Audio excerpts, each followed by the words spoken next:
कहीं न कहीं इसका फंडिंग हो रहा है कहीं और से। ये सरकार को ये चीज़ देखना चाहिए और अभ्यर्थियों को ये दिग्भ्रमित कर रहे हैं। इसके माध्यम से ये लोग चंदा उगाही का काम करते हैं। सभी क्वालिफाइड है, मेरिट अर्थहीन है, नॉट इन मेरिट अर्थहीन है, सभी क्वालिफाइड है और 7वें चरण की प्रक्रिया हम सभी पार्टिसिपेट करेंगे।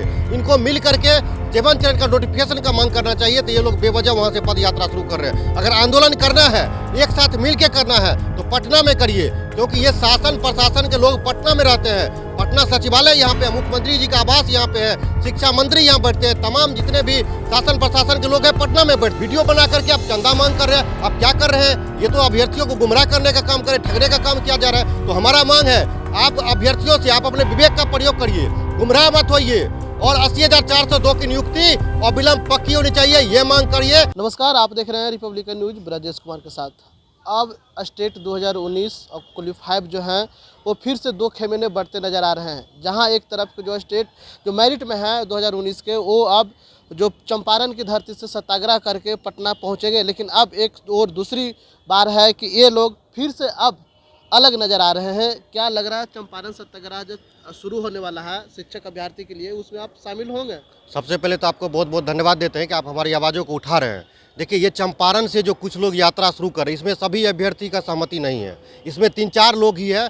और चंपारण से आप ही सोचिए, थोड़ा लॉजिकली सोचिए, चंपारण से पटना की जब यात्रा शुरू होगी तो उस यात्रा में कितना खर्च होगा। और अभ्यर्थी वहाँ पे कोई मान के चलिए बीच में बीमार हो जाता है पद यात्रा के समय, तो मेडिकल टीम का भी जरूरत होता है। यानी कि कहीं न कहीं बहुत ज़्यादा पैसों की जरूरत होगा, आर्थिक सहयोग का वहाँ जरूरत होगा। तो कहीं न कहीं इसका फंडिंग हो रहा है कहीं और से। ये सरकार को ये चीज़ देखना चाहिए और अभ्यर्थियों को ये दिग्भ्रमित कर रहे हैं। इसके माध्यम से ये लोग चंदा उगाही का काम करते हैं। इन लोगों से बचना चाहिए। और जब शिक्षा मंत्री जी उस समय के जो विजय कुमार चौधरी जी थे, और स्पष्ट कह दिए कि सभी अभ्यर्थी क्वालिफाइड है, 80,402 क्वालिफाइड है, सभी 7वें चरण की प्रक्रिया में पार्टिसिपेट करेंगे, सबकी नौकरी पक्की है। इस तरह का स्टेटमेंट उनका उस समय था और बजाबते रिटर्न था, मौखिक नहीं। जब शिक्षा विभाग की कमेटी गठित की थी, जब 12 मार्च को रिजल्ट हुआ था, रिजल्ट के बाद फिर 21 जून को रिवाइज रिजल्ट दिया गया, 2 खेमे में बांटा गया, तो उसके बाद कमेटी गठित किया गया और उस कमेटी का रिपोर्ट आया जिसमें कहा गया कि विभाग का तकनीकी खराबी के कारण ये जो है लिखा गया है, 2 कॉलम लिखा गया है, सभी क्वालिफाइड है, मेरिट अर्थहीन है, नॉट इन मेरिट अर्थहीन है,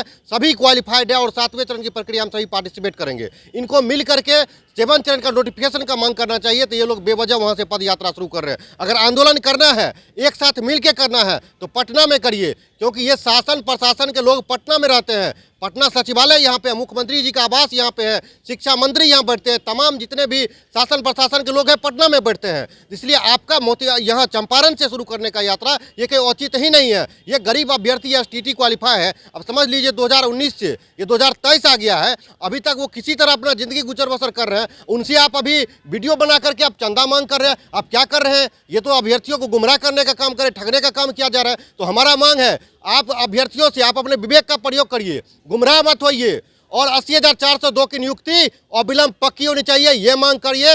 7 चरण का नोटिफिकेशन आना चाहिए, 1 to 12 का नोटिफिकेशन आना चाहिए, एक साथ आना चाहिए और तिथि घोषित होना चाहिए। आप कह रहे पहले +2 को लेंगे, उसके बाद लेंगे हम माध्यमिक विद्यालय को, फिर 6 to 8 को लेंगे, फिर 1 to 5 को लेंगे। तो आप सबका तिथि घोषित करिए।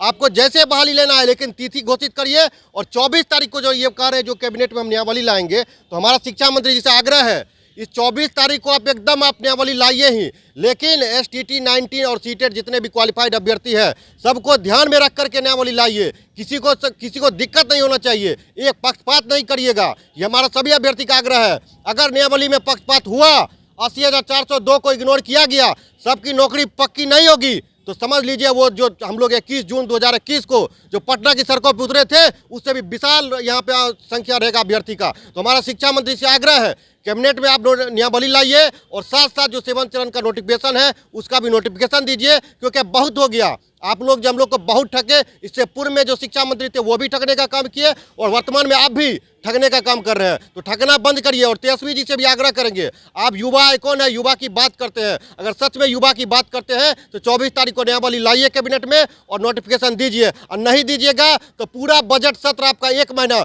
हम लोग कोई पद यात्रा नहीं चलाएंगे। हम लोग अभ्यर्थी हैं, हम लोग पटना के गर्दनी बाग में आंदोलन करेंगे, वहाँ शांतिपूर्ण प्रदर्शन करेंगे और लगातार पटना में एकदम समझ लिए भारी भीड़ रहेगा, अभ्यर्थियों में भारी आक्रोश है। अब देखिएगा, अभी कुछ कल का बड़ा न्यूज है जो नाला रोड में आप देखिएगा। अब हम लोग नहीं, शिक्षा जो है सबको चाहिए और सभी अभ्यर्थी का बात है, सभी बिहार, पूरे बिहार को शिक्षा चाहिए। ये तब होगा जब विद्यालय में शिक्षकों की नियुक्ति होगी। और कल का न्यूज है जो पटना, जो बिहार का राजधानी है, और नाला रोड और कदम कुआं को जाम कर दिया गया बिहार की बेटियों के द्वारा। ये समझ लीजिए, ये शिक्षा विभाग और बिहार सरकार पे करारा तमाचा है। इनको शर्म आनी चाहिए। ये ट्विटर पे ट्वीट करते हैं, ये मीडिया में आते हैं, इनको शर्म आनी चाहिए। पूरा बिहार कल शर्मसार हुआ शिक्षा को लेकर के। ये ज्ञान की धरती रही है। पटना की बेटी, शिक्षक नहीं था स्कूल में, इस कारण से वो सड़क को जाम कर दिए, पटना को जाम कर दिए, नाला रोड को जाम कर दिए। ये कितना शर्म की बात है जो कि अब बच्चा हो रहा आ रहा है सड़क पे, अभ्यर्थी तो छोड़ दीजिए। और इसी तरह से हमारा पूरे बिहार की जनता से आग्रह है, वो किसान, दलित, पिछड़ा, मजदूर, उन सभी से आग्रह है, आप सभी सड़क पे आइए बच्चों के साथ साथ। आपका बच्चा है, आप सड़क पे आइए। जब तक आपके बच्चों को शिक्षा नहीं मिलेगा तो आपके समाज का विकास नहीं हो सकता है। इस बात को आप ध्यान में रखिए और आइए सड़क पे। आप तमाम मुद्दा को लेकर के सड़क पे आते हैं तो शिक्षा सबसे जरूरी है, और इस मुद्दा को लेकर के आप एकदम जन आंदोलन खड़ा करिए। सभी अभ्यर्थी हम लोग आप आने के लिए हम लोग लगे हुए हैं। शिक्षक बनेंगे तो सभी को पढ़ाने का काम करेंगे। इस बात को भी ध्यान में रखना चाहिए शिक्षा मंत्री जी को। और विलम्ब हमारा मांग है, नोटिफिकेशन जल्द जारी किया जाए और 2023 में हम लोग को स्कूल में नियुक्त करे। एकदम हमारा मांग है मुख्यमंत्री जी से और शिक्षा मंत्री जी से। मुख्यमंत्री जी बहुत हो गया आश्वासन, शिक्षा मंत्री जी बहुत हो गया आश्वासन। और शिक्षा विभाग का अपर मुख्य सचिव से भी कह देना चाहते हैं कि आप जो बार बार मिलते हैं और आश्वासन देते हैं, तो अब आश्वासन नहीं चलेगा, आपको अविलंब नोटिफिकेशन देना होगा। और नहीं दीजिएगा तो समझ लीजिए फरवरी और मार्च आपका पूरा पटना आंदोलन होगा, पूरा पटना, और चक्का भी जाम करने का काम करेंगे सर। चलिए, तो खास तौर पर सुन लिया किस तरह से शिक्षा विभाग का पोल खोलते हुए सीटेट अभ्यर्थी ने कह दिया है। लेकिन आपको बता दें कि जिस तरह जो स्टेट 2019 के जो अभ्यर्थी हैं वो मेरिट में है, वो लोग जो हैं चंपारण के धरती से सत्याग्रह करके पटना पहुंचेंगे, वो लोग ढकोसला कर रहे हैं, ऐसा कहना जो सीटेट अभ्यर्थी थे इनको है। STT अभ्यर्थी उनको कहना है। लेकिन ऐसे में बच्चों को गुमराह न करें, आप वीडियो बना करके पैसे उगाही करते हैं, ऐसा आरोप लगा रहे हैं जो सीटेट अभ्यर्थी थे वो। अभी तक के फिलहाल इतना ही। बने रहे रिपब्लिकन न्यूज पर। धन्यवाद। रिपब्लिकन न्यूज के साथ जुड़ने के लिए सब्सक्राइब बटन दबाकर चैनल को सब्सक्राइब करें। नोटिफिकेशन प्राप्त करने के लिए यहाँ बेल को दबाएं।